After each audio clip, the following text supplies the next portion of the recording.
to jump over into the chat room, ask questions. We'll pause about every 15 minutes to look for a question. Lee, it's all yours. Thank you. Thank you, and good morning, everyone. We're going to go over several things. We'll probably be doing it pretty quick because of our limited time, but I have discussed this with Bluegrass and Meredith, and what we can do is if you all want something specially done or specially detailed or some kind of specialized training for the Slick 500, I mean the Micrologix 1100 was talked about in our last meeting Monday. So if there's anything that you need, please let Meredith know, and we'll try to get together and do this again. We are going to go, since we have some new people, we are going to go through the communication setup somewhat and explain about the software and hardware. Before I get into the communications, I'm going to discuss the software. The Rslogix 500, that's for your slicks that are pretty much most of them, I think, but the 505s are outdated. But that's also for the Micrologix. And in the Micrologix series, the 1000s are already gone, the 1200s, they're going. So basically what you've got is the 1100s and the 1400s, the 1500s are gone. So basically what's got Ethernet is staying around, and of course they use Rslogix 500, but the 1100 is probably one of the most newest popular controllers for that 500 series. Now on the 5000 series, of course they started out with Rslogix 5000. Rslogix 5000, when I first started, I think I went through all the series, but on my computer, I keep anywhere from 10 all the way up to version 20. Now, version 20 is what they call the crossover, and I'll explain that when we get into the hardware. So Rslogix 5000 will go up to version 20. Now, remember, we're talking about software. Now, Studio 5000 starts at 21 and is now currently at 32. And today I'm going to show you programming in version 24, which is pretty much what the Festo equipment uses. And then if you get anything new from us, it'll be 32. And 32 does look different, but it programs identical, and basically all the way from 5000 up through Studio, it programs pretty much the same. It just, they've got different looks and a few different windows. So remember, it's very important. Rslogix 5000 goes up, the software, to 20. Studio starts at 21 and goes up to 32. Now that's the software. Now, you remember I said 20 was a crossover. So if you've got, let's say, some L31s or L32Es, which is the Ethernet version, if you've got the older control or compact Logix, if you got especially the compact, if you've got the older compact Logix that goes up, they will go up to version 20, okay? Now we're talking about hardware. If you have the new L24 or the new L series, they will start at 20. So anything new, anything that's recently new will start at 20 to where you can still use Rslogix 5000, but they'll also use Studio 5000. So any of the new stuff will use version 20 of the old software plus 21 through 32 of the new. Now, it's very important that you understand whether it's the old or the new. When you download a revision, and one of the biggest problems I run into is they load, let's say, when Rockwell sends you software, it's going to be the latest version. So let's say you've got a FutureTech that's on version 20, and you've got a Festo that's on 24, but all they send you is version 32, and that's what's going to happen. Then when you download 32, your processor will not accept that unless you flash your processor up to 32, because every revision is a firmware, just like Windows. So in other words, if I had Windows 7 and I need 10, I have to upgrade my whole computer to Windows 10. Well, that's exactly what's happening when you update the revision on a controller. Now, if this happens, don't get real upset or excited, because if I'm using 20 24 or anything under 32, and I'm going to show you how to do this, you can literally go to 32 and you can make it a 32, and it does it very easily and very efficient. But if you do not want to do that, and a lot of instructors do not, I was one of them included. So if I had a piece of Festo equipment that had 24, I can download version 24 off the website, and that'd be fine. Now, as far as what we do at Future Tech, I normally, when they go to 33 or up to the next one, I normally don't use it for at least 6 months to a year till they get the bugs out of it. And if they start sending the newer version and not the older, I will send a CD or a jump drive with the older software so you don't have to download it, because they hold you all so tight at a lot of schools, you can't download much. So we try to send you that information. And if any of you are having problems with that, you can get with Meredith or Bluegrass, and they can normally get you or I can help them, and we can get you what you need. Okay. Any questions on that? Because that is a huge issue and a huge problem nowadays in most of the schools. Is there any questions, Meredith, on that? No, I don't see any. No, okay. Those questions right now, Lee. Very good. Okay. Now, I'm going to open Rslogix. Now, with the new compact Logix that we had, you used to have to go in and set up the drivers. So right now, what I've done, and here's a picture. Here's a picture of the new L24, and we'll go over it real quick. Here's the actual catalog number of this L24. So whenever I'm going in and selecting the processor, right here will be the number I need. Okay. Here's all your LEDs. It tells you what's going on. One of the major thing is the LED is a run light. A lot of times a student will think they have it in run, nothing works, and they really don't. They just have it in remote program. This switch right here is very important. You open this door. If they put this switch down in program, that means from the computer, I can program it and download the program into the controller, but I cannot select it and put it in run mode.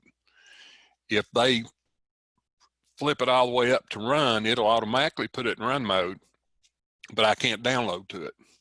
So if they put it in the center, and that's where we always leave it, is in the center, which is REM, that means the computer can do anything. I can take it out of run mode, put it in run mode, download, do anything I want to. Now, right underneath where you see one front, one rear, the Ethernet, they've got 2 ports underneath to plug in your Ethernet. This USB right here, it's an A to B USB.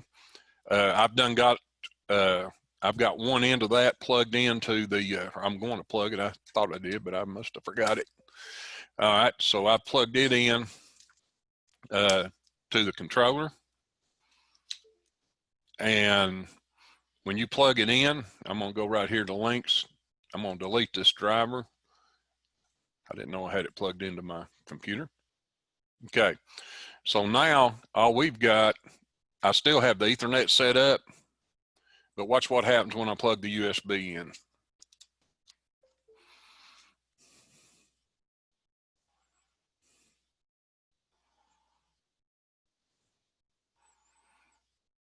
Well, it should have brought it in. Hang on. I plugged the wrong USB in, I'm sorry. Got too many things on the table. Here we go. All right, as soon as I plug it in, it loaded the driver. So right now, if I expand Ethernet, there's my PLC, there's my frequency drive, there's my HMI, and on this particular trainer, we have RFID also. So here's your RFID module, which talks via Ethernet. Now for point to point, when I plugged in the USB, it automatically set the driver up. So I don't have to go through and manually set up a driver, use a serial port converter, and do all that. So that makes it a whole lot nicer. Now, one of the disadvantages to point means is I'm only talking to the processor. Unlike up here, I can, with my computer, program and talk to any one of the items that's listed under the Ethernet. Okay. Now, one of the other things that we had a lot of interest in is if you go buy a USB to serial port converter from AB, it's going to cost you, $200 or more. This is called a trip light, and what it is, it's a trip light key span model USA-19HS, Harry Sam. This thing, you can get it on the website or buy it from us. It'd be a little more expensive because we got to do shipping and stuff. But you can get this USB and it will work on micrologics, compact logics, and control logics very, very efficiently. And it's very inexpensive. So that's something that, you might want to write down, or like I said, any of the slides you see here, get with Meredith. If you want anything, feel free, I will give it to you. Okay. Also, Lee, again, this is being recorded, so if anyone wants a copy of this, we can get them a copy of this too. They can just email a request. Very good. And as of right now, no questions. Okay. Now, I wanted to show you this so you can sort of see what I'm doing. This is particularly the trainer I'm using. And what we've got is we've got 3 ports for your mech labs. So technically, you can plug in 1, 2, or all 3 of your mech labs, and the IOs are separate. So you can run 1, 2, or all 3 of them at the same time, being controlled by the PLC. This little USB port right here, and we're going to use it today, is for the Easy port. So you can actually open up EasyVeep. All you got to do is plug in a USB, and you can use any of your EasyVeep programs via the PLC. You can actually control, use your HMI and your drive. So you can literally control all these devices using your EasyVeep program. Even though it don't have analog, you can use a controller and to convert it over to it. And then when I say I'm pushing input 0, input 1, that's these buttons right here. So I've got 0, input 0 through 8, which I got 8 inputs, and I got 8 LED outputs. And then this section over here is for your frequency drive. These are your controls and selectors, an analog meter, your drive, and your motor. So, but that way you can sort of see what I'm doing. All right. Now, for the ones that was asking about, that wants to know about the Ethernet. Now, if I do an Ethernet, I just go in here and select, if you select Ethernet drivers and do brand new, that means I got to type all my Ethernet addresses in. You don't want to do that. So what you want to do is go in here and select Ethernet/IP driver. Okay. Now, here's what I've done. I've selected it. So once you select it, you just hit Browse Local Subnet and select the IP for your computer. Okay. My IP is set up on 192.168.1.199. And the reason I selected 199 is because my frequency drive uses the same protocol, except the last 3 is 200, 201 for the PLC, and 202 for the HMI. So I want something other than those 3. Okay. Now, if you do Festo uses 192.168.0. So if I was setting this up for Festo, then I would set my computer up, and I'll show you how to do that in just a second. But I would set it up for 192.168.0 and then set it somewhere in the middle, like 150 something, and you should be safe, and it should pick everything up. Okay. Now, this window is very misleading. This window is just a config driver's window that says that it's running. Now, that does not mean that it's running correctly, because I can set up drivers for all kinds of different things. So once I get that running, that's important. It's got to say running. But when I close it, what I'm going to do, if you call me and you say I can't communicate, I'm going to have you open up links, expand this, and as long as I see this, I'm in good shape. So that means you are running. Now, if you go in and and let's say I'm like this right here, and I expand it, and I have a red X, that means you're not okay. And what happened is I just unplugged the USB. So once I unplug the USB, I'm not talking point to point no more. Okay? Any questions on that right quick? I don't see any questions out there. We're good so far. All right. Now, what I'm going to do, one of the biggest problems is that I run into is people says, well, how do I get that address for my computer? Just go down in the search box, type in control, and then select control panel. That's for Windows 10. If you're Windows 7, just hit the little start button and hit control panel. Now I changed mine to category so I don't have 1,000 things on my screen. And then all you've got, and there's several ways of doing this, but I just click on network and internet, network and sharing, change adapter settings. And here's my Bluetooth network, my Wi-Fi. So since it's plugged in, I've got to do my Ethernet. I'm just going to right click, go to properties. And then I'm going to go and where it says Internet Protocol version 4, I'm going to highlight it, properties. Now, if I'm talking, if let's say this is just hooked up to the internet, then this will be clicked and there will not be nothing here. So what you need to do is use this following IP address, and then this is where you put in 192.168.1 and then whatever number you need at the end. If you're using Festo, do 192.168.0, and I would suggest around 150, and you should be safe. And then you got to put a 255, 255, 2550. When you click that, it'll automatically put all those in, and then just click OK. All right. But that's how you go in. Now, if you needed to get back on the website, you need to go back and change that to do it automatically. All right. And like I said, I know we're doing that pretty quick, but like Meredith said, we can send you a video that'll do it slower. If you've got any Future Tech equipment, all this is step by step in your manual with pictures anyway. So, all right, now if you'll notice, I'm all set up with my links, so I'm going to minimize that.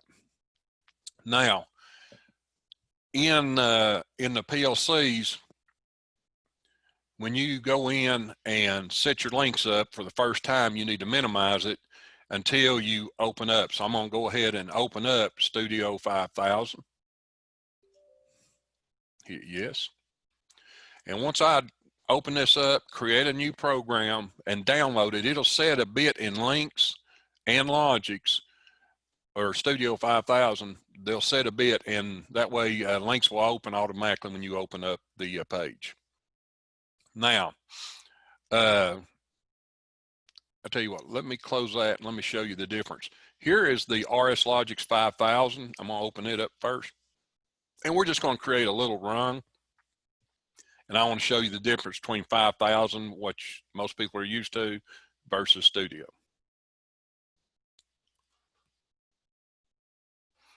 And 5000 does take a little bit longer to load than the 500 did, because you're, like I said, you're loading a whole lot more information than you normally would with the 500.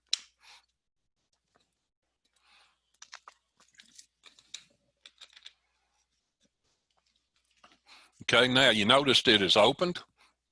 So there's several ways I can go File, New, and get the new window, or I can just click on the icon, either one. Now, if you'll notice right here, you click and it gives you different processors. So you remember I was telling you in that picture how important finding this number right here. That's what I was looking for. Okay. So now remember, this is a new controller. So when I click, see, all I can do is, only option it gives me is 20. 19's highlighted out. So it will start at 20. And I can just put in here a name that I don't think I've got in there and click OK. So all I did was put in my controller, the revision, a name, and that's it. Now down here, you see where it says security. Don't ever put security in it, because if you do and you forget it, you've lost your processor. Sometimes it costs more to get it unlocked than it does for the processor.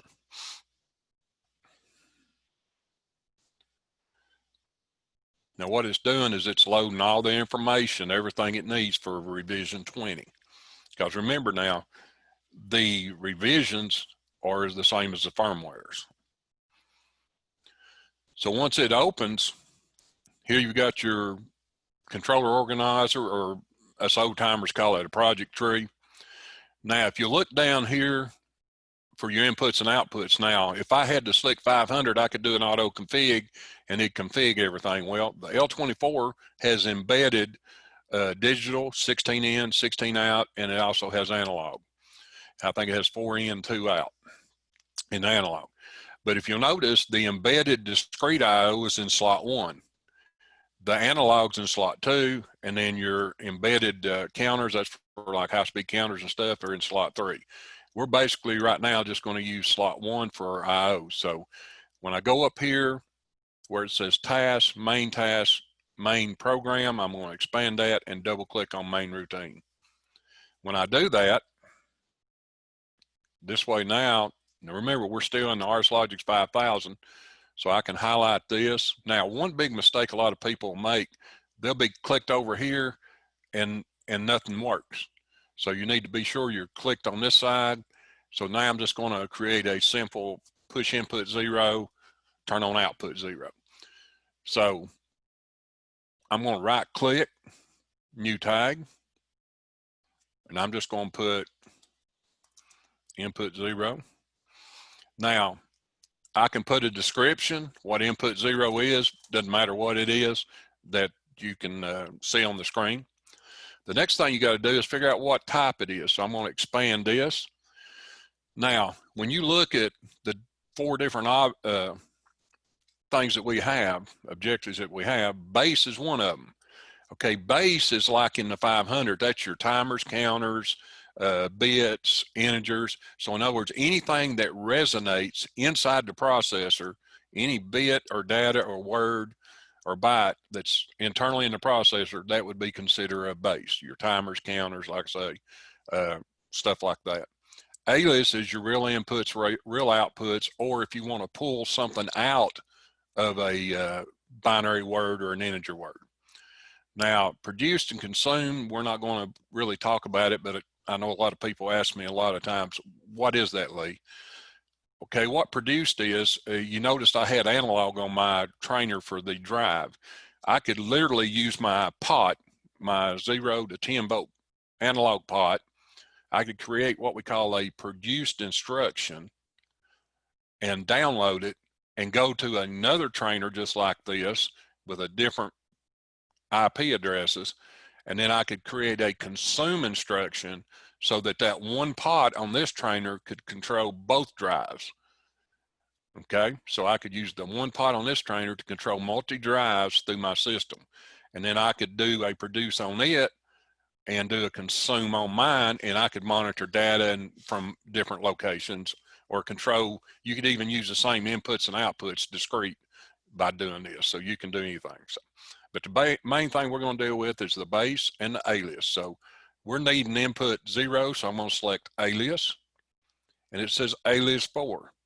So I'm going to click the drag down arrow. Now we're looking at local, slot 1, I for input. So I'm going to expand it, highlight data, drag it down, select 0. So I want it to say local, slot 1, input data bit 0, and hit create. And you notice it gave us our little description up there. All right. Now I'm going to right click on my output, new tag, call it output 0. And in this case, output 0 is my red light. So I'll just put a description in there. There again, it's not a base, it's a real input. So I'm going to go alias. Now I'm going to do local 1 O for output, expand it, highlight data, and select 0. Hit create. Now I'm going to go up here. There's a verify routine or verify controller. I always do controller, that way it verifies everything in the system.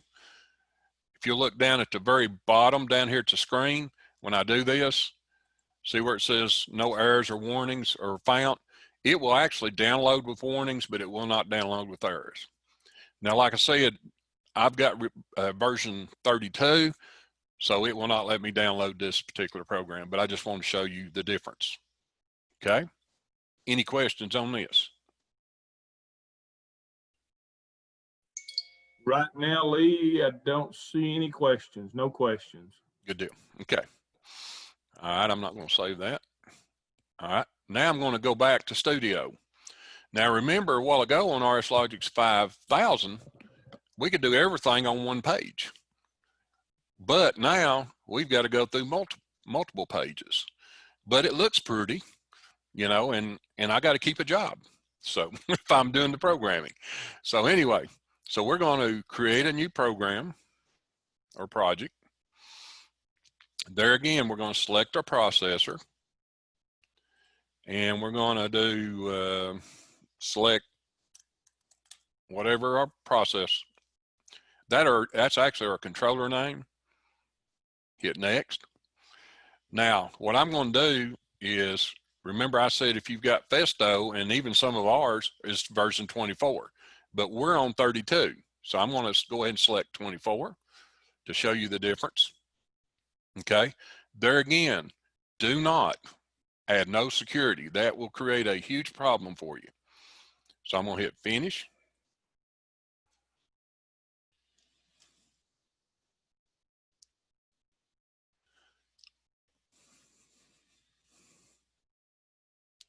We did have a gentleman that had been given some 1100 Rslogix that had a password in it, and I can get the password out of them.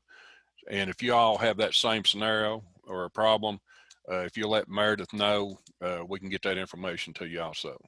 And the same way with the Slick 503s, a lot of people still use them. A lot of industries still use them. But if you get a processor that is acting real weird and it faults out and you can't do nothing with it, so if you've got a 503 that's causing you problems or has any issues, if you'll let Meredith know, I can tell you how to solve that problem so you don't have to get rid of the processor.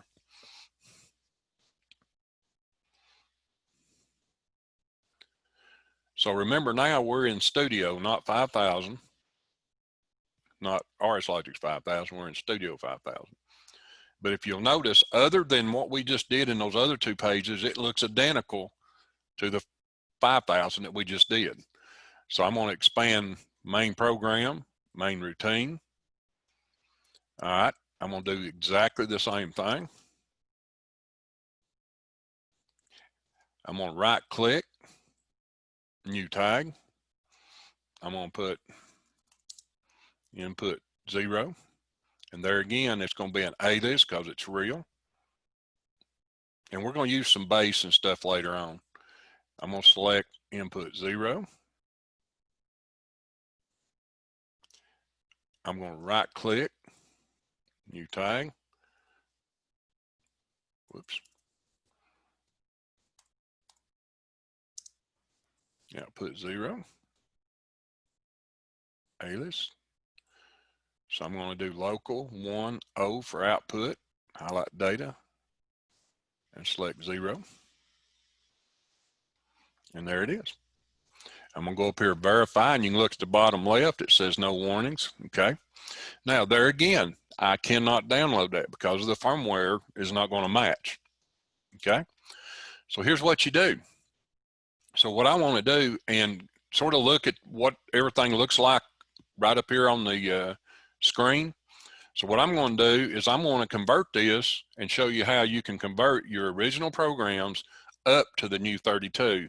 And I will let you know that they do have most of the bugs worked out of 32, and we are actually using 32 now. So it, you know, you probably won't have much problems, but there again, it is going to look different, as you'll see.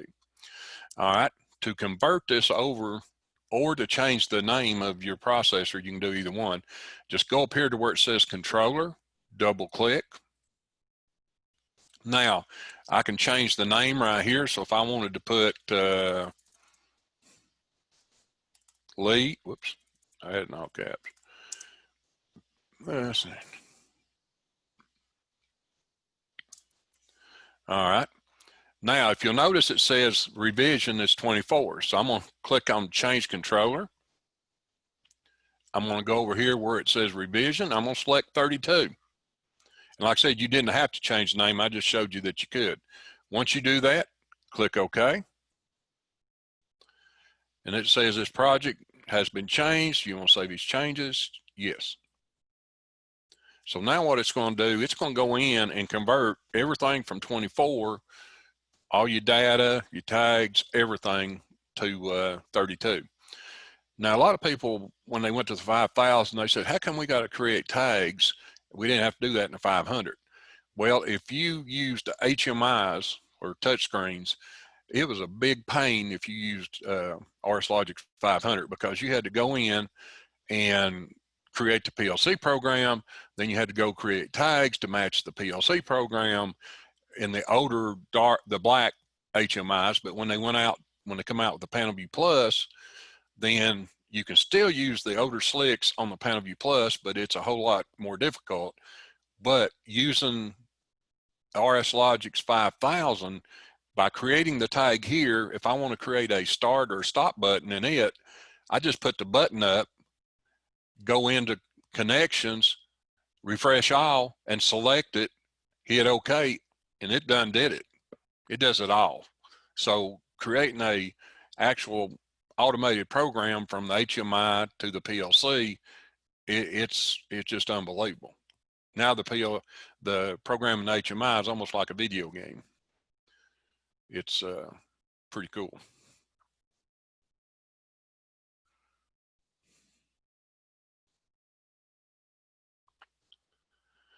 And one thing, Meredith and I, especially when all this pandemic is over with, we do host a lot of, with Bluegrass in several states, we do host some training sessions through the state to where I can actually meet with you. You can actually do it. I'll bring training equipment, computers to where we can actually do it, because if you're like me, you learn more by doing than you do listening to somebody like me talk. So. And Lee, you're exactly right. When we've done those workshops, again, Bluegrass will pick up the lunch. We spend a whole day in a training session, and it's very much hands-on. And I think if any of you can attend them, we've got all these email addresses where you have registered. So that way in the future, if we have something in your area, we'll definitely shoot you an email to where you can get in. By the way, Lee, as of right now, no questions, just some positive comments. You're doing an awesome job. Oh, thanks. Well, I thought either I'm doing a good job or I'm really got them. I'm totally, it's sort of like my sales director says when I train him. I said, well, you got any questions? He says, I don't know enough yet to have a question. I said, all right. Yeah. All right. So we're going to do the same thing. If you'll notice, it's looking different. It's a lot different. It looks different. And, but there again, it's going to program the same. We're just going to go over here in the task. We're going to expand main program. We're going to double click on main routine. And once we do, boom, there it is. Okay. So now even in it, you notice that changed. It actually shows a picture of a controller. So I'm going to verify it. It says verify the entire controller. But now I'm going to try to download it. Okay. Now, if I go over here and try to download it, and here's one of the big things that happen. Let me close this out so we can see everything. So I'm going to go over here, and this is just like on your 500 or 5000. I'm just going to where it says offline. I'm going to hit download. And this is one of your most typical problems you all going to have. It says fail to go online with controller, communication path needed. When it says your path is needed, here's your path. Let me click OK. See where it says path? None. So what you want to do, there's several ways of doing it. You can go to up here to communication, who active, and it brings up this screen. Or if you're like me, I'm an icon person. Here's your RS Who button. I expand to Ethernet. You notice everything's grayed out. I hit the controller.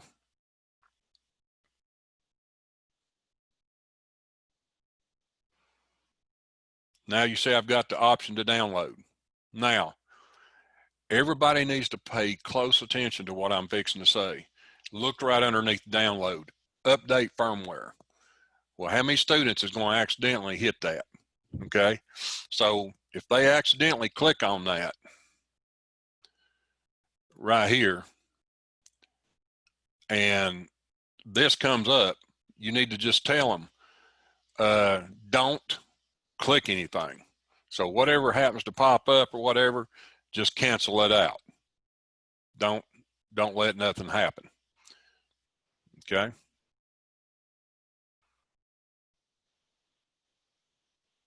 But it should come up with a question here in a minute. If I knew it was going to take that long, I wouldn't. Okay. See, it's coming up. It's wanting you to update. So tell them anytime they see anything with update, hit cancel. Because they're going to have to actually select it. They're going to have to do about 3 to 4 things to update that controller. Now, how many of your students actually even looks and reads before they click? And that could seriously happen, and it does happen. So here's what you need to do. Whatever they do, let it complete. And then you can re-update it again back to the revision you need it, okay? And one of the biggest suggestions that I make, and this is great for everybody, is if you only put the revision that you're using on your computer, they cannot screw it up because that's all it will show. So if I'm using 24, just put 24, delete 32. If I'm using 32, just put 32. So that's one way to solve this issue. And if they do flash it, it's just going to wipe out your program and just reflash it, and it's not going to hurt anything. Okay. So now I'm going to click download.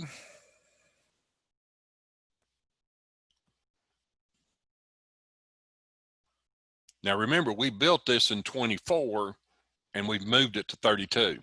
Now the window you see here is what we're doing is we're literally, when you hit download, you're wiping out the existing program and replacing it with yours, and a lot of things could happen.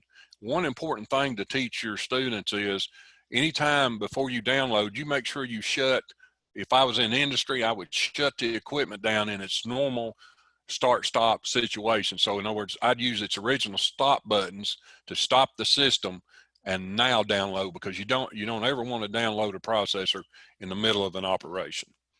So I'm going to hit download, and that stops it so that you can say, hey, I need to make sure I did stop that.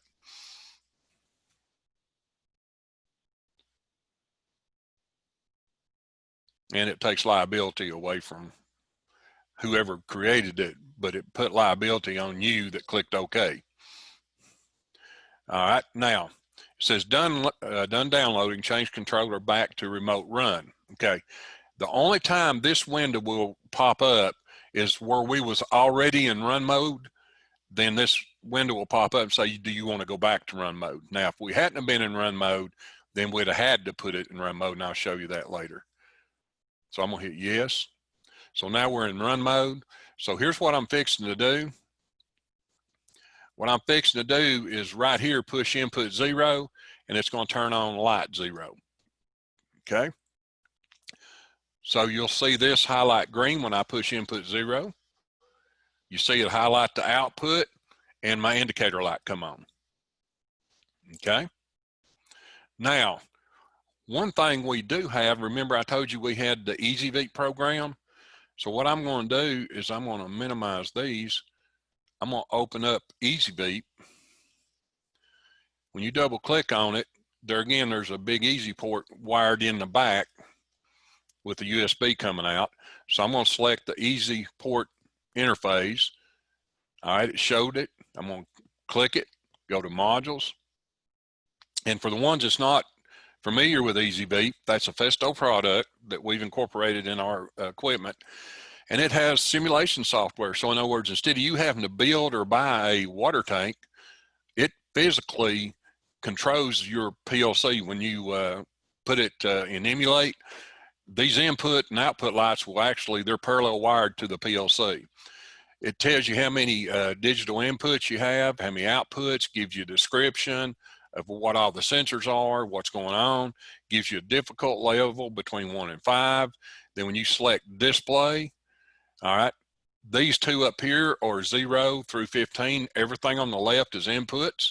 You see where it's grayed out? So we have 6 inputs, 0 through 5. And that's one thing that takes a student a little while to get used to, that 0 is a number.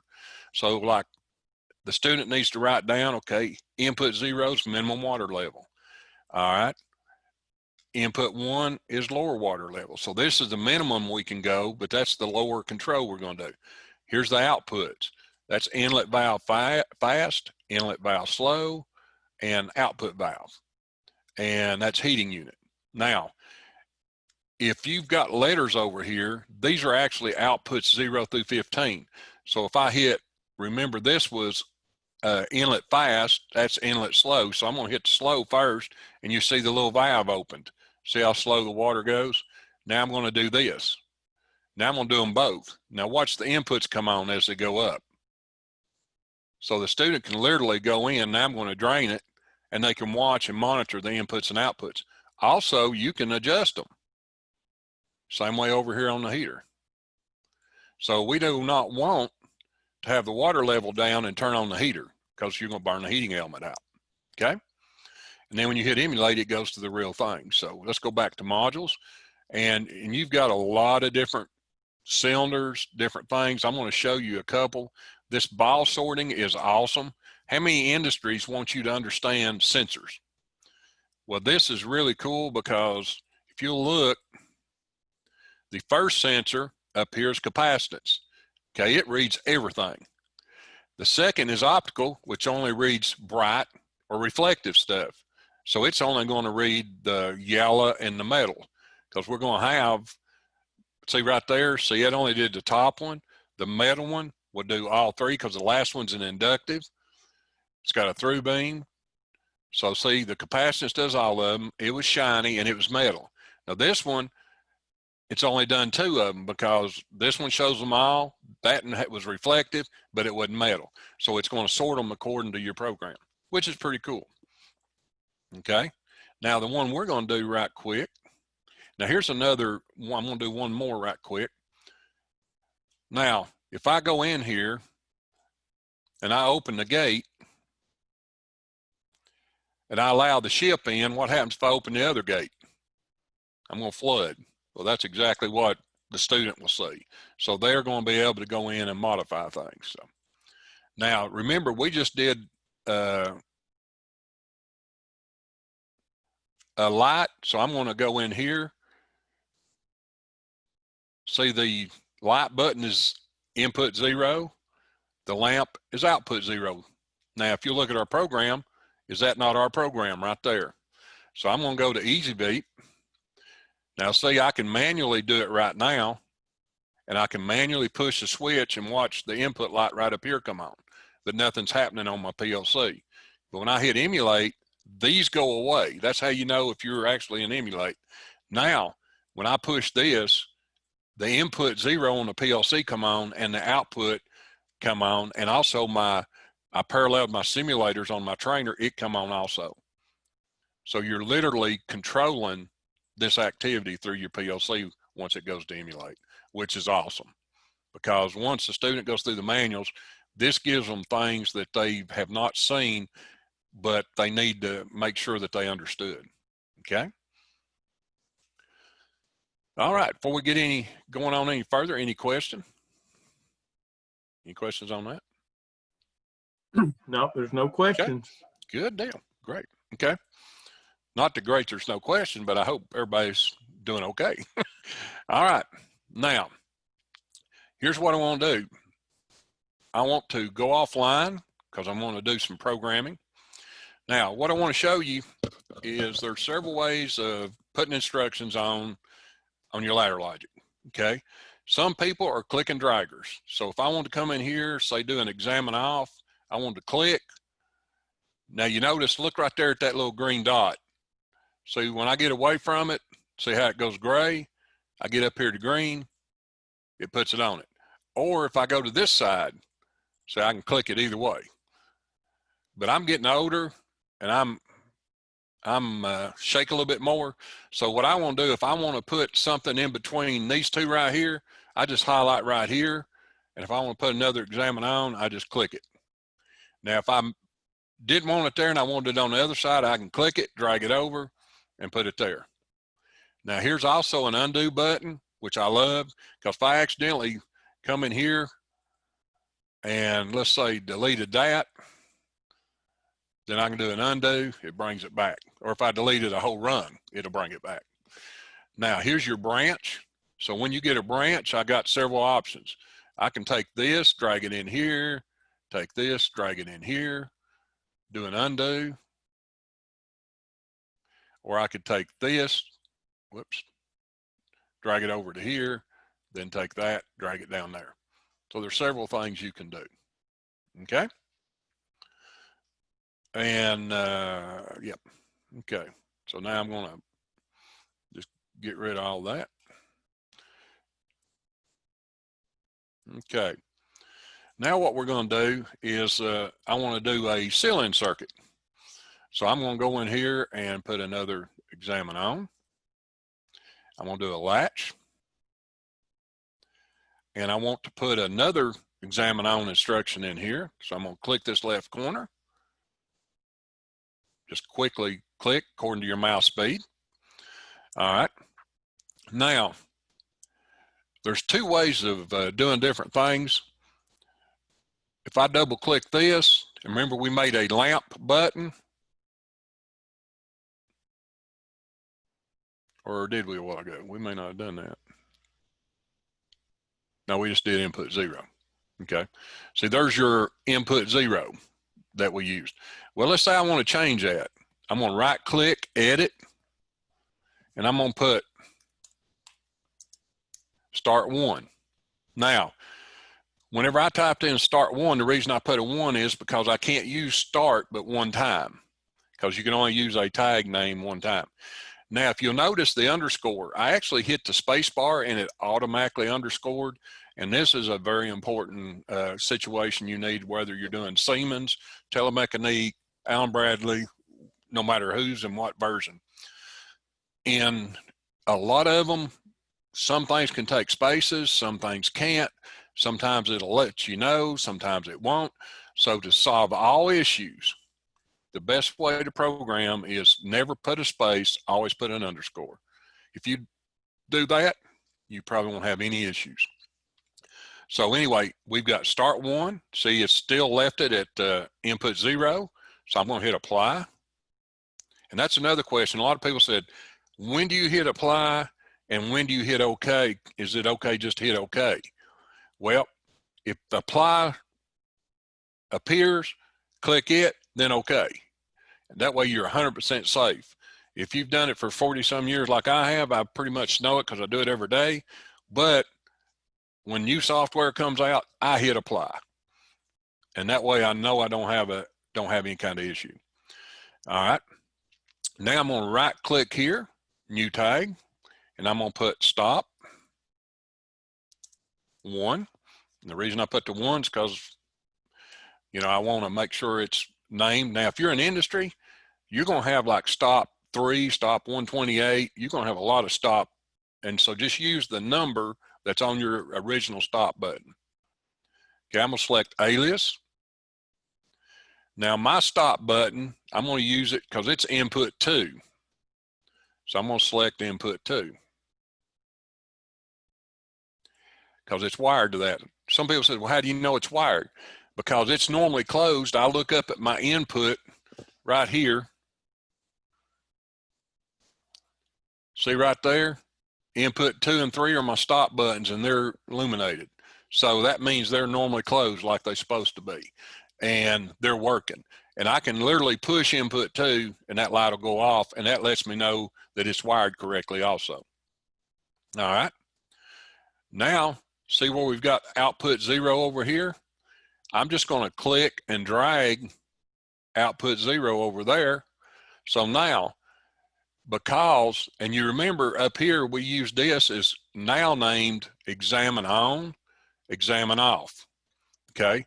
One thing I spend a whole day with my students on is this right here. And this is very important. You know, examine on, examine off, instruction definitions. I spent weeks, almost 2 months, trying to figure it out because I was a motor control specialist before I learned PLCs. And I didn't understand what they were really doing until a guy with a 6th grade education was sitting behind us, and he said, Lee, I know you're getting frustrated, but every time you say, when that input light comes on, that comes true and turns that on. Anytime that goes off and you use an examine off, that goes true and turns that on. He said, so whatever it was addressed to, if it's on and it comes on, it's true. So if input 2 is an examine on and it's addressed to input 2 and it's on, it's true. If it's off, it's false. I said, it can't be that easy. And so I tried every way to prove him wrong, and he was right. It was just simple. And so, of course, next Thursday night, our night class come up. I took him out to dinner anywhere he wanted to go because, man, it really helped me out. So here's what you need to look at. If an instruction is true, that means it's passing power or signal, however you want to look at it. All right. If an instruction is false, it is not passing the signal or power on down the rung. All right. The examine on, which is a normally open contact instruction, will be true when whatever its address is on. It's that simple. So if I use an examine on, when that address comes on or that light comes on, it's going to be true. Okay. If I use an examine off, which is represented by normally closed, it's not normally closed, it's a instruction. So if I say examine off, that means when its address goes off, I want it to be true. Okay. And of course, if it ain't true, then it's what? False. So I make them practice that. And what I do is I'll put some series instructions across here, give them different addresses, and I'll put it in program mode, and I'll flip the switches to where they can't see it. And then they have to put a T or an F underneath it, and they draw it down, put a T or an F until they get this. Because if they don't have this, then it ain't, they're going to be way behind. So they need to get this true and false before they start doing any major programming. All right, so now I'm going to go up here and verify it. And let's look at the bottom left. Yep, ready, verified. Okay, now we're going to download it. So if you'll notice, I still have my path. Once you set that path until you create a new program, it's in there. So I'm going to go download.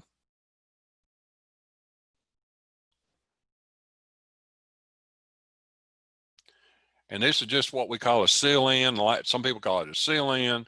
Some people call it a latch in. Some of them calls it a maintain circuit because it maintains it. Some people call it a power safe circuit. What that means is if the power goes off, it's supposed to drop it out. See, we're going to go back to remote run. I'll close that out. All right.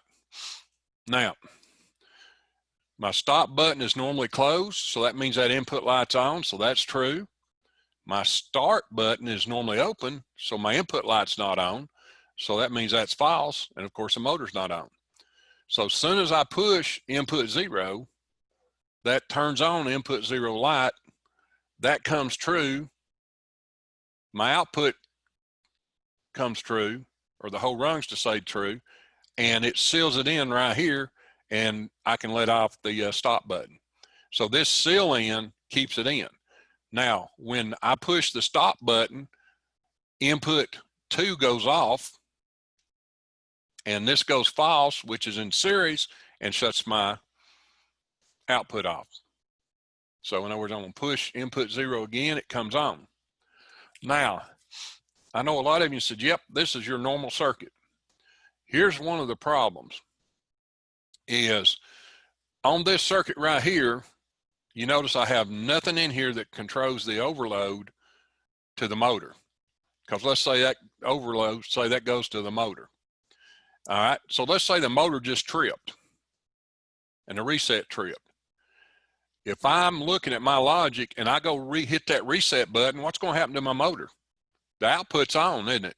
So as soon as I hit that reset, my motor's coming back on. And whoever's standing at that machine, they're standing at the start stop station.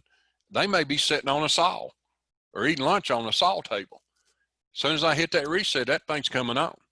So this is technically not the correct way to program this circuit. So what I want to do is literally, I'm going to go offline because I'm going to do programming. What I want to do is go in here, and instead of using this, I'm going to double click backspace. What I want to do is use the set of auxiliary contacts on my motor starter, which is a real input, and that way it monitors what's going on. Okay, so I'm going to right click, new tag, and I'm going to name that M1 auxiliary. All right, I wired it up to input 4. So I'm going to hit local 1I for input, data bit 4. All right, so now when I push the start button, if the motor comes on, that's a normally open contact in the field. So if it comes on, it's going to seal it in. If the motor actually don't come on, it will not seal in. So let's go ahead and verify. No warnings or errors, as you can see at the bottom. So now let's download it.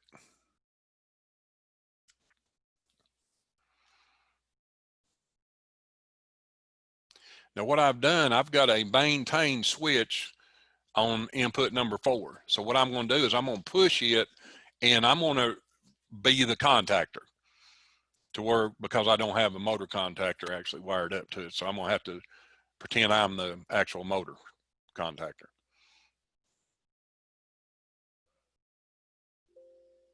Go back to run mode. Okay.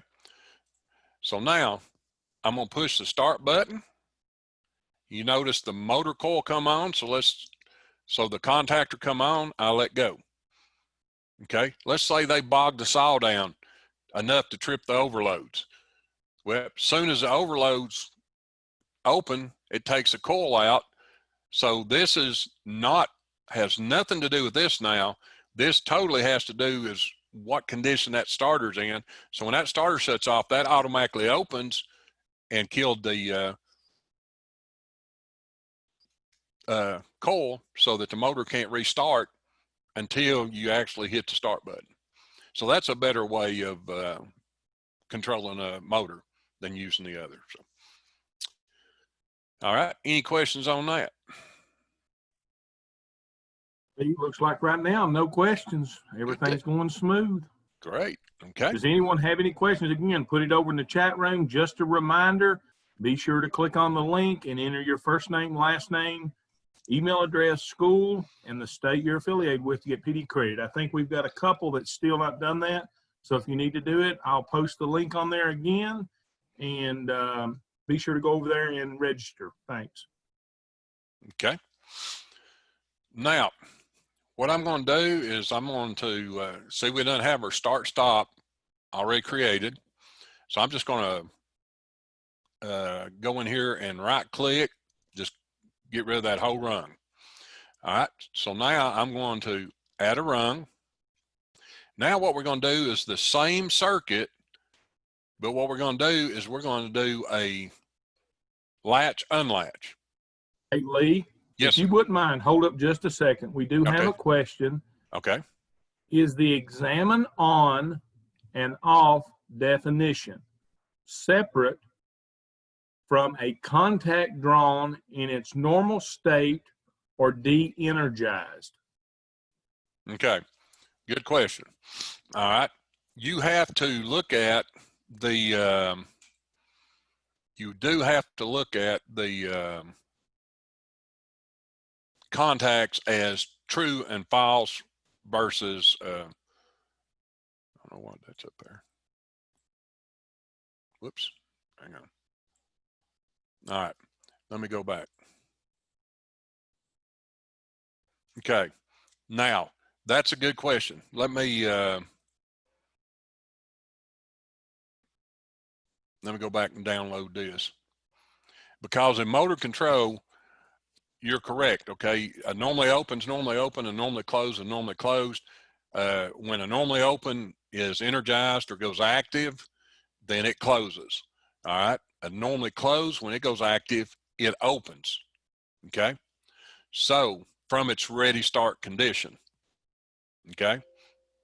So when I go back to remote run, okay, technically this instruction right here, any examine on, should be false in ready start. And that's what you got to do. You don't think about normally open or normally close. You got to think about true and false. So if I go in there and let's say I don't have any inputs active. See, right now I have no inputs active. Okay.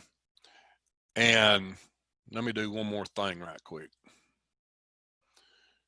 I'm going to go in here. And what I did was I'm doing some online editing. So I just double clicked on the rung. I'm going to add this and I'm going to right click, new tag, input 5, make an alias. Yeah, I meant to say that. I am so glad they asked that question. Okay.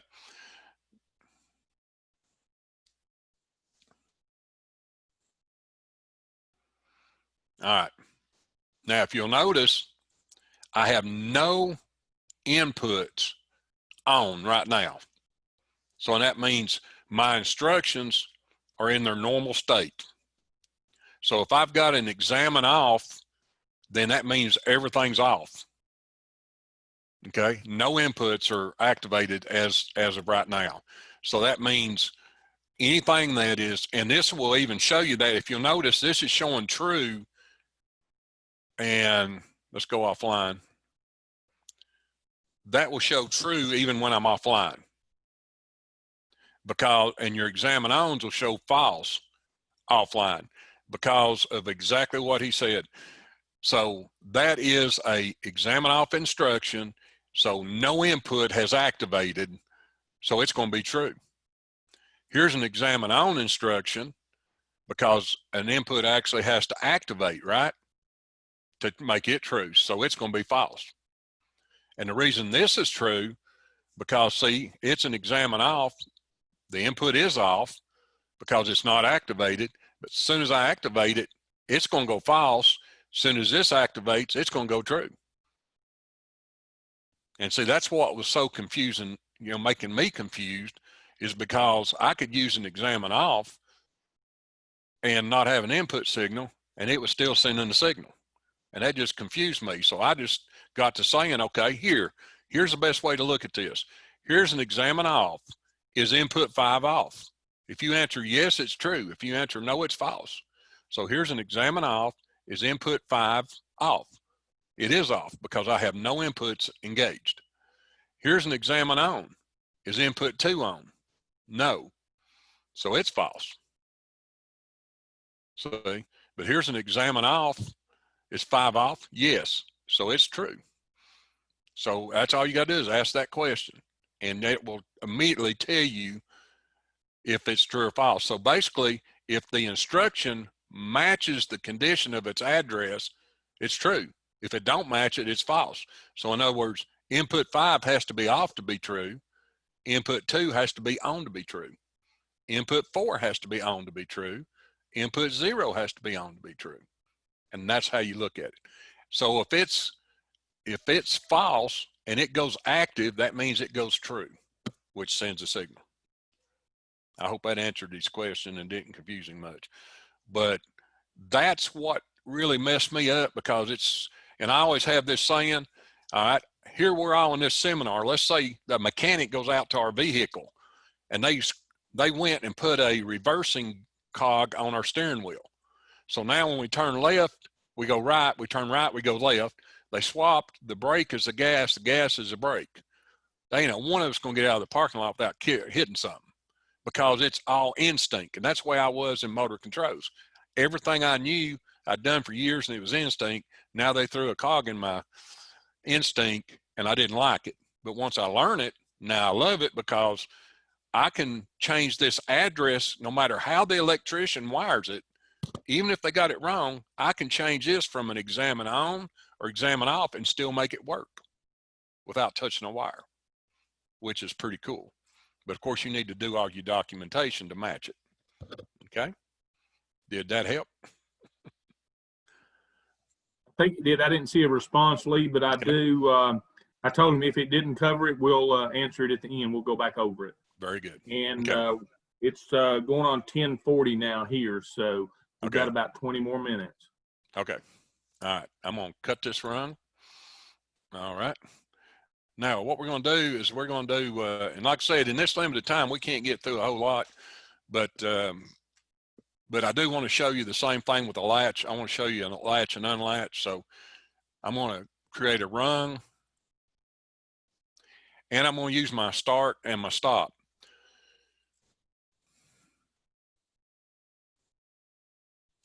Now, if you notice, I went ahead and just because it's simple, I just went ahead and put everything in so I could go ahead and do it. Now, since I've already created my start stop, now all I got to do is double click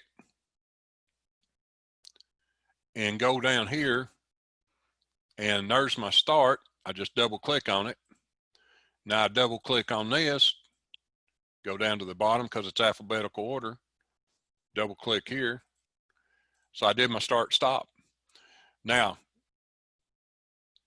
I go here, and here's output 0.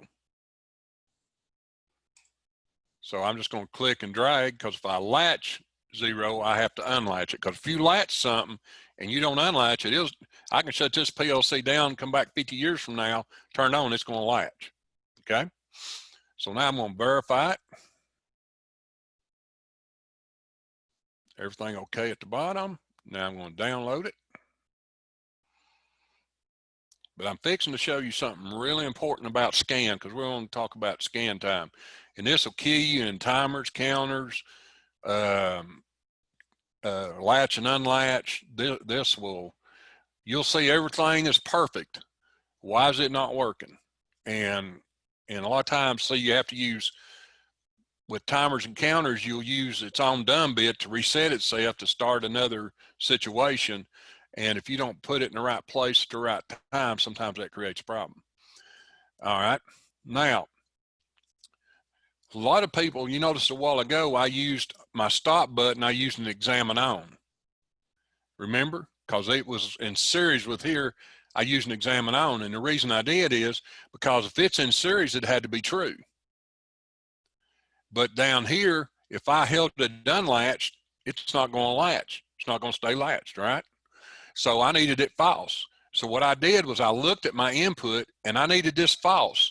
So for it to be false, remember, if it matches, it's true. If it don't, it's false. So I look up here at input 2, the stop button is normally closed, which enabled input 2, it eliminated. So input 2 light was on, so I used an off instruction to make it false. Same way up here, I needed that to be false. So my start button is normally open. My input 0 was off. So for it to come on, I use an examine on instruction. So whenever I push it, it comes on, latches. So let's try it. So I'm going to push input 0. It highlighted, latched it. I'm going to let go. And you notice it stayed latched. Okay. Now I'm going to push input 2, which is stop 1. And as soon as it goes off, it came true. So the input just went off, it come true, and unlatched it. Okay. So now I'm going to latch it again. Now, here's a big question I get. Well, how come both of these come on at the same time and go off at the same time? Watch them. See, they both come on, they both come off. And see, that confuses people because they think that that shouldn't highlight until that goes off. Okay, here's the reason. Okay, I've done a lot of programming for a lot of companies. And if you've got, say, 20,000 rungs of logic, and you're looking and you see an unlatched 0, by that being highlight, I don't have to go find that because I know it's latched because the unlatched is highlighted also. So if both of them are highlighted green, That way I don't have to go find it. Now, if I wanted to go find it, I just right click and you can go to, or you can find, or let's see, where else was it? You could find it on this new.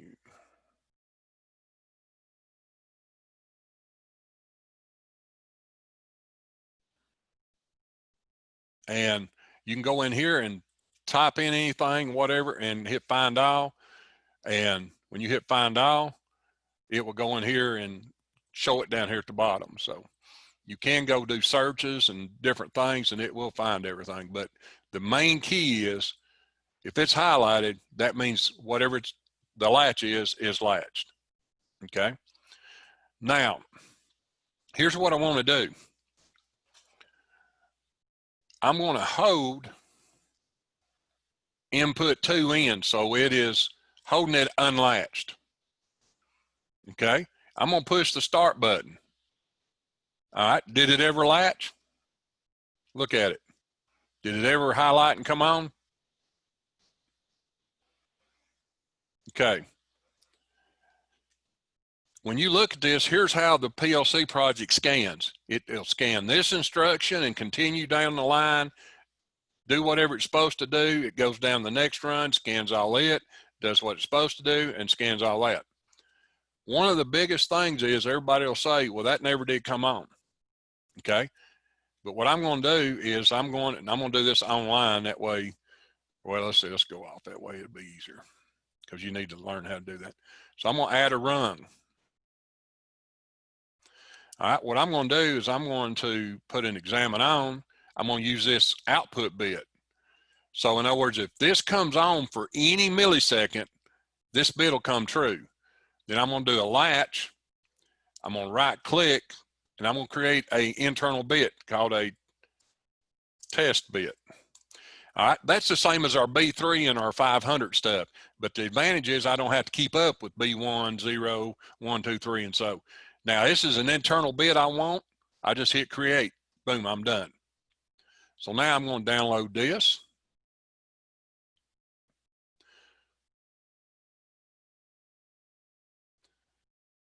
And all this is, and this is, I worked for hours trying to figure out what was going on. And this is what I had to do to check. And this is what you need to do to check to see if something's really scanning or if it's not scanning, because you got to remember, these PLCs are scanning in milliseconds. Your indicator light's not going to come on. You're not going to see it on your screen nor nothing. So now, if you'll notice, that bit's not latched.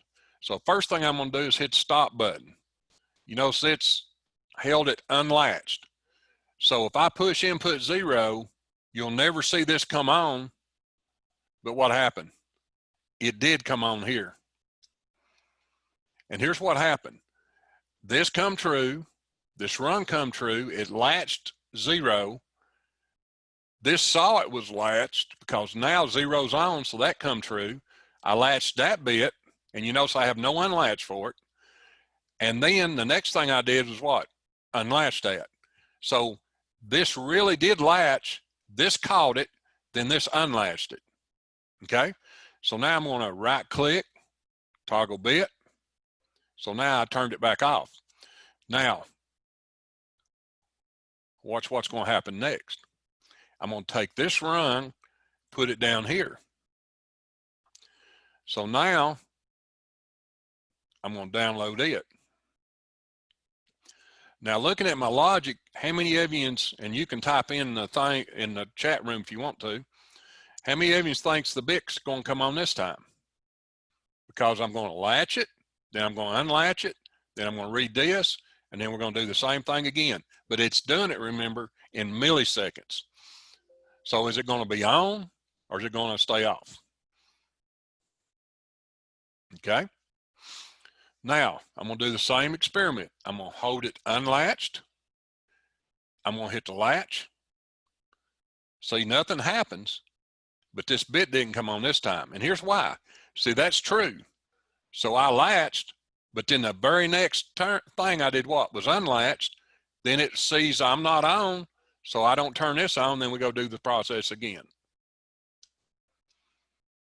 Now, if I just hit it, I leave this off and I hit it, this will come on.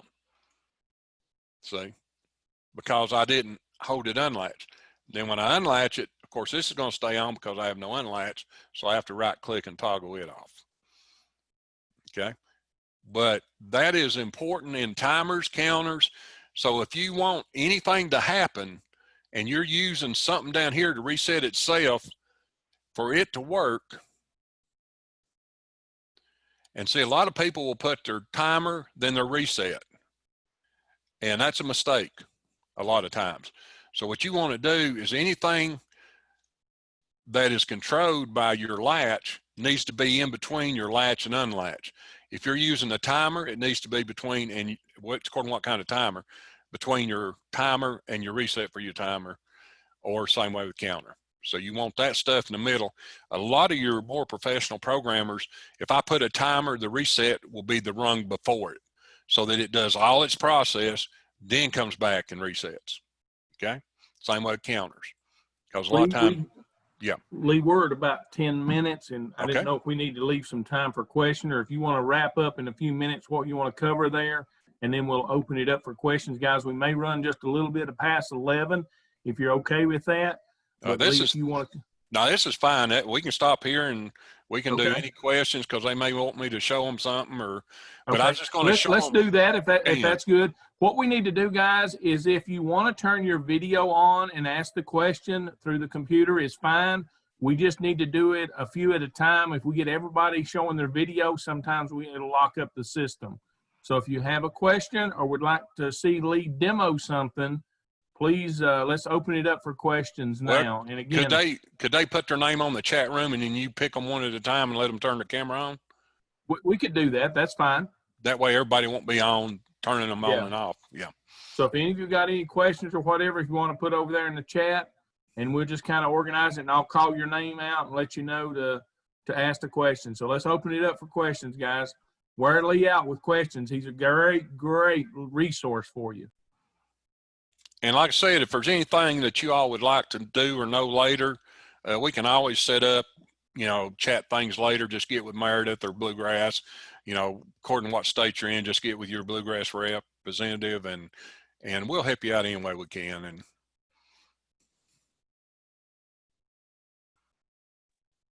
as of right now, I'm not seeing anything yet, Lee. Okay.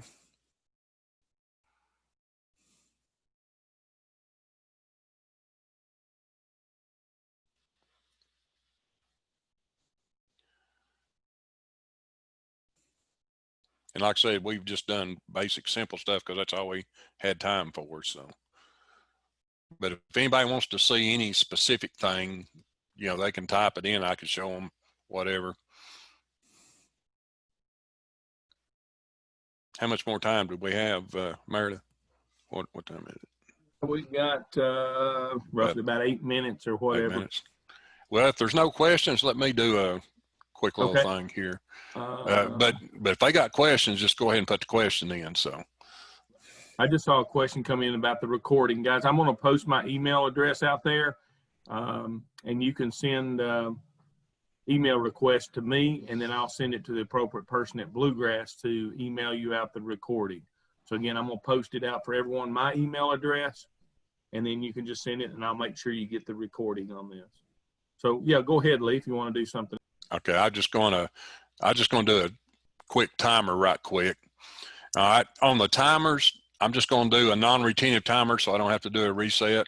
I'm going to set up a timer. You just right click in the question box, new tag, just call it timer 1 or whatever timer. It's a base, hit create, boom, you're done. All right, now we're going to set up the preset. You got to remember all timers in 5000 is in milliseconds. So if I want a 3-second timer, I got to go 3000. Okay. Then I'm going to go back to favorites, select an examine on. Now I'm going to do the done bit. So when it's done, it's going to turn on that light. So I just double clicked and I'm going to scan down to timer 1, expand it, double click done. All right. I'm going to download it.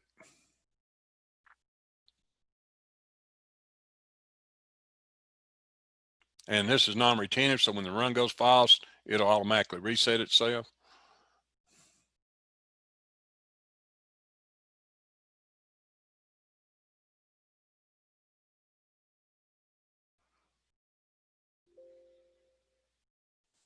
Okay. So now I'm going to press input 0. You notice the time's timing. When it's done, it turned that output on. When I let go, it reset it. Now, here's something that's used a whole lot, and I want to show you this right quick.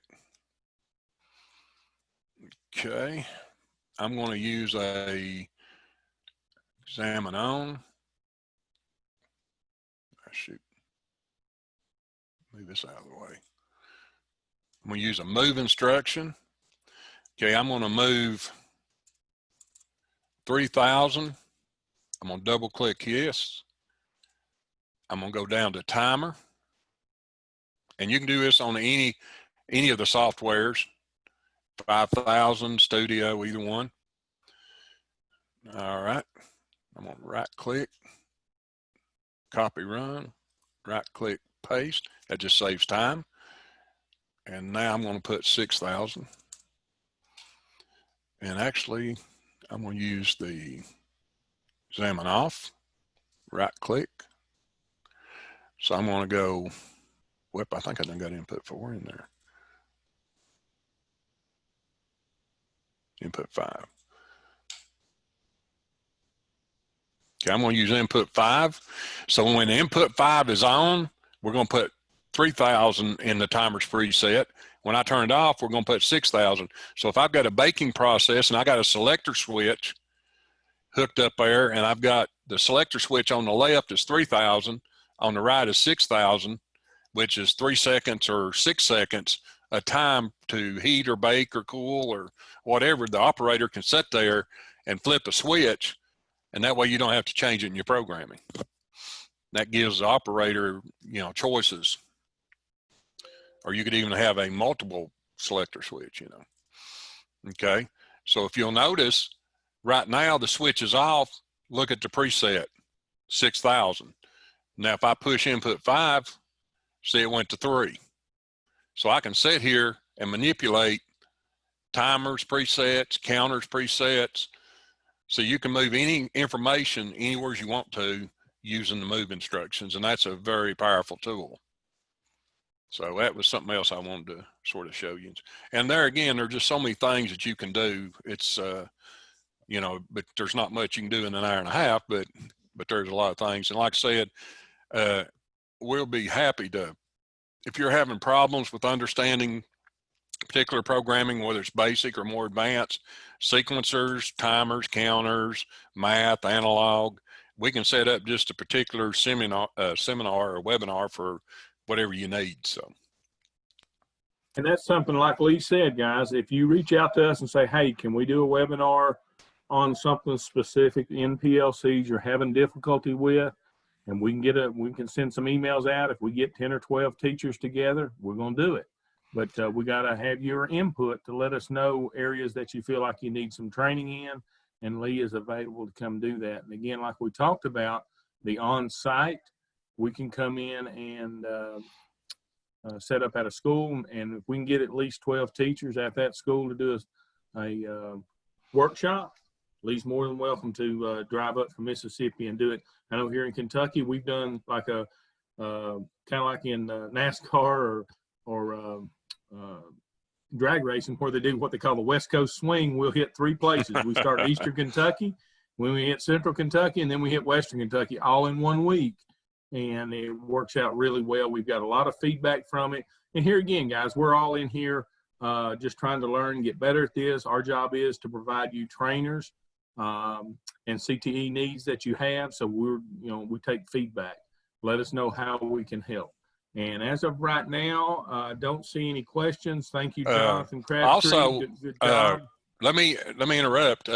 We did have some from the last session that talked about wanting to do a webinar on the 1100 with Rslogix 500. So if anybody's interested in that, and there are some little secrets and stuff you need to know about the 1100, that I will be doing with it. So if anybody's interested, just let Meredith know. So. Also, with the COVID situation, once, you know, things get to a point where we're back into schools and everything, that's when we'll do the on-site workshops. For right now, we're just going to do the webinars, Zoom meetings or whatever. But I think it's went really well. Lee, I've seen nothing but positive comments. Stephen Hoover said thank you. So it's been a really good session.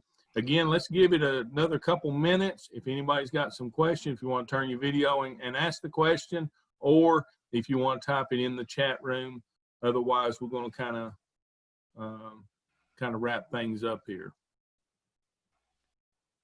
And there's no dumb question, let me tell you. That's right. That's right. I've said it on many sessions with Lee, and he tells people, you know, there's no dumb question. It's always funny. The guy will say, or a lady will say, well, this is a dumb question, but got to ask it. And next thing you know, everybody in the head's nodding their head, said, yeah, it's a great question. Thanks for asking. I wanted to ask it, but I didn't.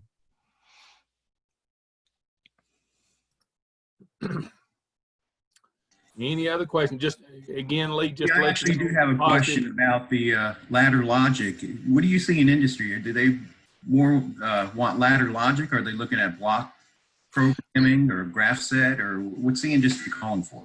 That's a good question. I'll be honest with you, I have been to a lot of industries, and very few industries use block programming. A lot of engineers want to go to block programming because they're, again, sometimes in programming, that's easier for me. But if you remember when PLCs first come out, it was in statement and block or Boolean. And how many electrical technicians know exactly what's going on whenever they open that program? They understand ladder, but they will not understand that. And I do not see that coming to pass. Now, I know Siemens uses it more. If you've ever done Siemens programming, you know, their timers, counters are a little more complicated. You got to create everything. And because it's not American made, you know, they want to, and you can do more with them sometimes, but Siemens uses it probably more than anybody as far as block programming. But it's just like when you use compare, which we didn't go over here, that's the biggest thing that I get from industry. They love the compare instructions, but you got to look at it and actually see, well, is it true or is it false? Because Alan Bradley should have put a little corner or something showing that it came true. So, you know, and that's the way block is. You really don't know whether it came true or not, to where when you're looking like on this screen, I know down here input 5 is true, so it should have moved this to here. And when you do block instruction, you just pretty much have to read and understand the block, or it won't do it. And that's the same way when you go in and do the add-on instructions in Alan Bradley. You do the add-ons, it creates a block. That's what it does. That's what an add-on is. And you got to open up the add-on, or a technician would have to open it up to see what was really going on. And that's why it's not used that much. Okay, Lee, we do have a question. Could you show on delay and off delay timers? Sure can. So on delay and off delay timers. Great question, Cameron. Great question. Okay. This is a non-retentive on delay timer. Okay. Now, like you noticed a while ago, as long as I held it down, it would time. When I took it off, it reset to 0. So what I'm going to do is I'm going to, let's see, go over here. Let's see. I thought I could do that. Hang on. Let's see where we're at. Here we go. Okay.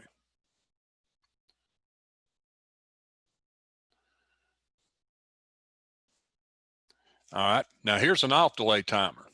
Lee, Okay. when you do those steps, if you can make sure to just say, or if you're right clicking, left clicking, Okay. click on those buttons, please. Thank you. I was left clicking. Yeah. If I right click, I will say I'm right clicking. Yeah, I forgot to bring that up. Thank you. All right. Now here's an off delay. Now it's also non-retentive. Okay. Whoops. I didn't mean to do that. Hang on. Cancel that. Hit the wrong button. My bad. We will allow you only to make one mistake today, Lee. I just did it. Okay, while we're downloading, let me explain something to you. The on delay, remember that on an on delay, the done bit has to equal, the preset has to equal the accumulator before the done bit will come on or go active, okay? So on the on delay, it had to time out to come on. On an off delay, if you'll notice, we're all, I'm going to hit the start button. You notice the bit come on immediately, the timer reset to 0. So what it does, the off delay, soon as the run comes true, the done bit comes on immediately, and then as soon as you let off the run, then it starts timing, and then when the accumulator equals the preset, it goes off. That's the difference. So an on delay, I had to hold it for the limited, keep the run true before the bit come on. On an off delay, you got to make the run true, the bit will come on instantly, and then when I let off, it times out the preset time and goes back off. In other words, that would be the same as your bathroom lights. Same as your bathroom lights. And matter of fact, we still have Easy Veep open. So in other words, let's say we walk into your classroom or restroom, and let me go to emulate. All right, I got the switch held down.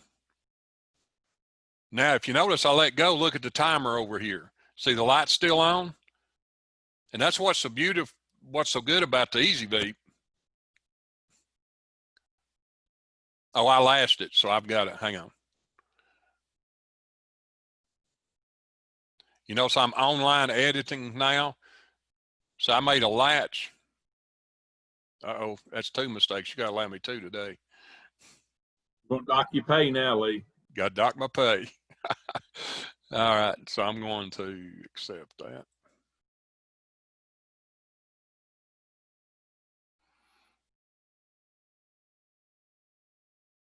To let you know, there is a lot of positive comments coming in on the chat room. We really appreciate what you're doing. Now I'm going to push it. You noticed right over here, it reset. Now I'm going to let go. You notice the output's on, your light's on, and it went off. Now watch this. I'm going to change screens. Let's see, and I'm going to go to the cylinder and see the cylinder. Well, I may not be able to use it because I'm using input 0. I'm not going to be able to use it, my bad, because I'm using that input 0. But, oh, wait a minute, that might work. Let me try it.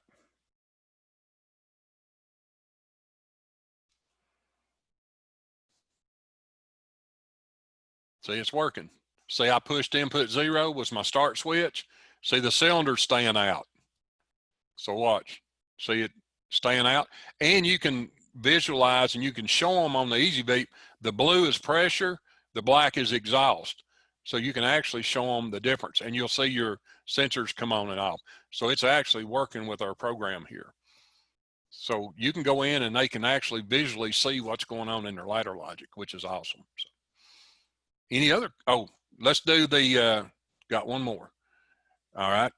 So that was the non-retentive on delay. That's the non-retentive off delay. Now let's do a retentive. That's the RTO.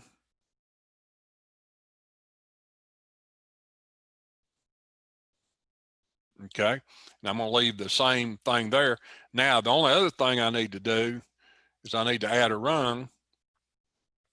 And I'm going to use my stop button. So I'm going to double click. Use my stop button.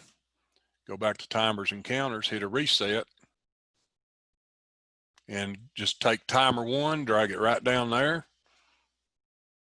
Because remember, retentive means it's going to hold its value. So in other words, when the run goes false, if we've timed out 1.5 seconds, it's going to keep that 1.5 seconds. And when we make it again, there we go.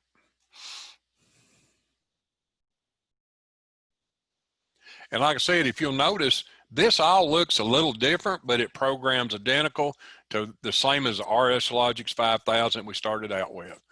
It just how to create the file in the beginning, and this has a little different thing.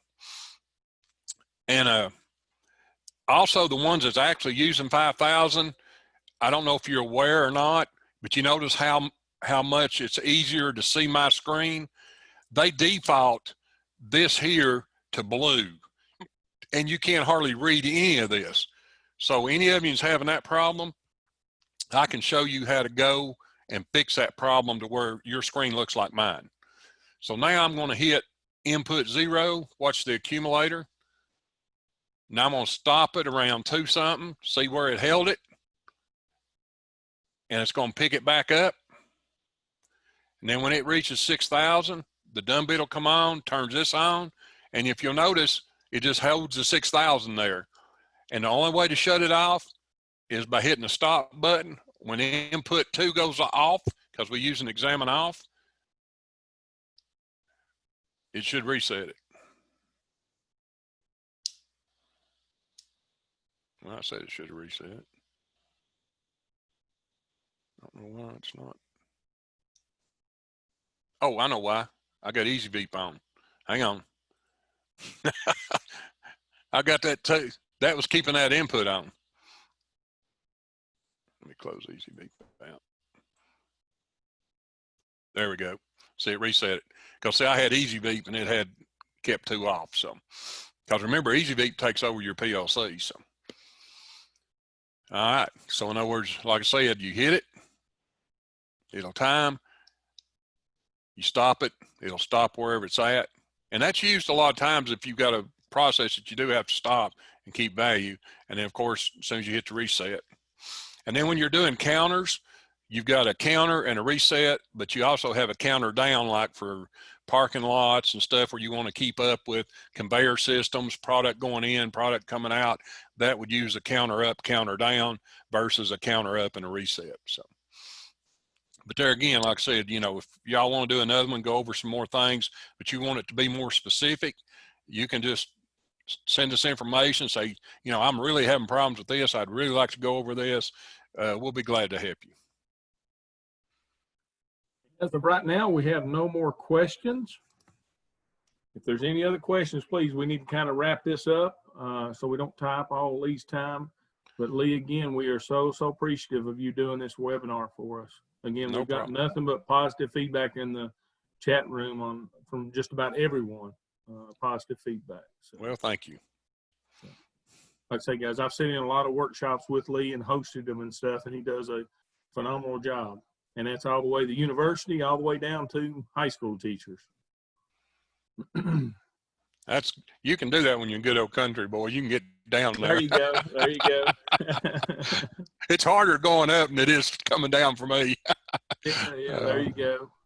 Well, guys, it looks like there's no more questions. Again, we've got your email address. If we do another webinar, we will definitely put you in the link to send out and let you know that another webinar for Future Tech PLCs is going to happen. At this time, it looks like we're kind of wrapping up. Again, this has been recorded, and I posted my email address out there. If you would like a copy of this recording, we can send that over to you. Again, thanks for each person, your time. I hope it's been beneficial. And we just got a question come up. Yeah, no how problem. do we get the software you are using? I'm assuming he's talking about Easy Beep. I'm not sure if he's talking about, he just said yes, Easy Beep. Okay. Easy Beep is a free software, and but now you do, for it to be used, you do have to get a Easy port, and it does have to be wired to your controller. But if you want to just look at what the Easy Beep has, and like I said, ours is pre-wired behind it, so you don't have to do anything. But you can download it off of Festo's website and look at it, and you can look at all the simulations. Like for instance, let me show you.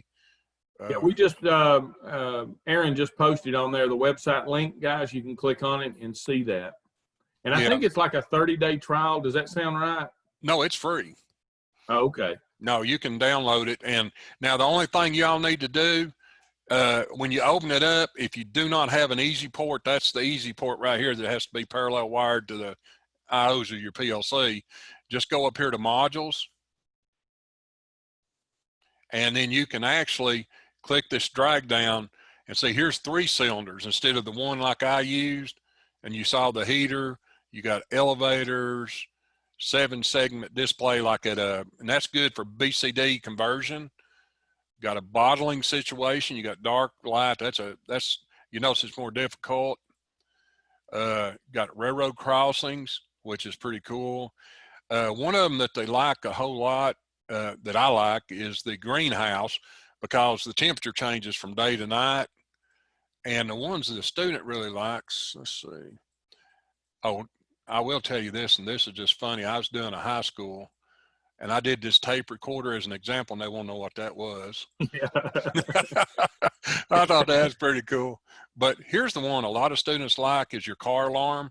So if I go in and set the alarm, see, it's got the lights, your headlights, you got to program all that stuff. But let's say somebody pries your trunk open. See? So, you know, they got all kinds of 20-some simulations. I mean, now they got those. You're actually using a selector switch to where you can do multiple operations on the cylinders. Hey, Lee, also correct me if I'm wrong. If a customer has the MechLab trainers from Festo, it comes with an easy port. But not for this. It doesn't work on this. Okay. No. Okay. I wanted to clarify that. Yeah. If you get the set of MechLabs, it comes with a mini port, and that's for the MechLab fluid sim. Okay. Gotcha. Yeah, that's for the fluid sim, which is also awesome. Steve Chacon, thank you for posting Future Tech's link out there.